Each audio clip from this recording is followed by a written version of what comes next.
اپنے ڈیرے پہ آنے والوں کو کھلاتا، ان کو پلاتا، ان کی ضروریات کا خیال رکھتا، لیکن کو مالی آسودگیاں نہیں تھی۔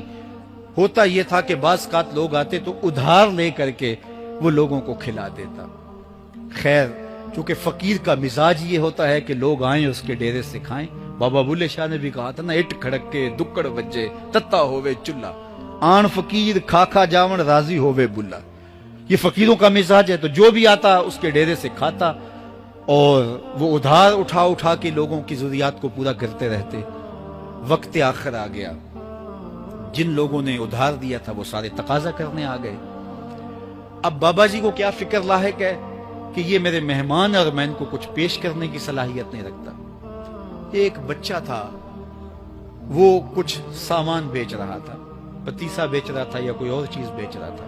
اس نے گلی سے گزرتے ہوئے آواز لگائی، خادم کو کہے سے بلا کے لاؤ، کہا تم بیچ رہے ہو تو میرے مہمانوں کو کھلا دو۔ بچہ بڑا خوش ہوا کہ میں سارا دن گلیوں میں گھوم کے یہ پتیسا بیچنا تھا، اب یہ ایک جگہ ہی سارا فروخت ہو گیا تو یہ تو موج لگ گئی، میں جلدی گھر چلا جاؤں گا، میری ماں خوش ہوگی۔ تو سارا ان مہمانوں کو کھلا دیا گیا، اور اس کے بعد کہا بابا جی پیسے؟ کہا تم بیٹھ جاؤ، جب ان کو ملیں گے تو تجھے بھی مل جائیں گے۔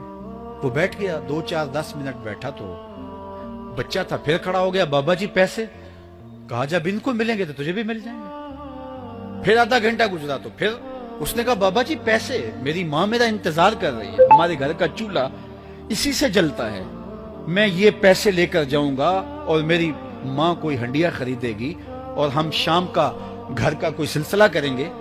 کہا بیٹا جب ان کو ملے گا تو تجھے بھی مل جائے گا۔ بچے نے رونا شروع کر دیا، یتیم بچہ تھا، اس کا سارا آسرا یہی تھا، اس نے رونا شروع کر دیا۔ جب بچہ رویا اللہ کی رحمت کو جوش آیا۔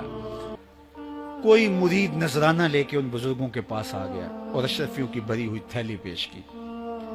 وہ اتنے پیسے تھے کہ اس بچے کو بھی دیے، جتنے لوگ آئے تھے سب کا قرض چکایا، کہا جاؤ گھروں کو۔ تو سب نے کہا بابا جی ہم صبح سے بیٹھے ہوئے تھے تو یہ نذرانہ دینے والا صبح سے نہیں آیا، تو اب کیسے آ گیا؟ کہا صبح سے تمہارے اندر کوئی رونے والا نہیں تھا، ایک رونے والا آیا تو باقیوں کا بھی کام بن گیا۔ بعض اوقات کسی ایک شخص کی وجہ سے باقیوں کی خطائیں بھی معاف ہوتی ہیں۔ آج ہم اجتماعی طور پہ تا حد نظر اندر باہر اوپر نیچے اتنے لوگوں کے ہجوم میں اللہ کی بارگاہ سے یہ توقع رکھتے ہیں کہ مالک اتنے ہجوم میں کوئی ایک تو ہوگا جو تیرا لاڈلا ہوگا، کوئی ایک تو ہوگا جو تیرا بہت قریبی ہوگا، کوئی ایک تو ہوگا جس پہ تیری رحمتیں برسیں گی۔ تو مالک اس کے صدقے سے ہماری خطائیں بھی معاف کر دے، ہمارے گناہ بھی معاف کر دے۔ کوئی ایک رونے والی آنکھ مل گئی تو باقیوں کا بھی کام بن جائے گا۔ اٹھ فریدا ستیا تے میلہ ویکھن جا، وت کوئی بخشیا مل جاوے تے تو ہی بخشیا جا۔ میرے مالک ہم سب کی خطائیں معاف کر دے، ہم سب سے درگزر فرما، اور ہم سب کے باطن کو ستھرائیاں دے دے، ہمارے اندر کو پاکیزگیاں دے دے۔ بہت وقت میں نے اور آپ نے صاحب گزار لیا، تیزی کے ساتھ زندگی بیت رہی ہے۔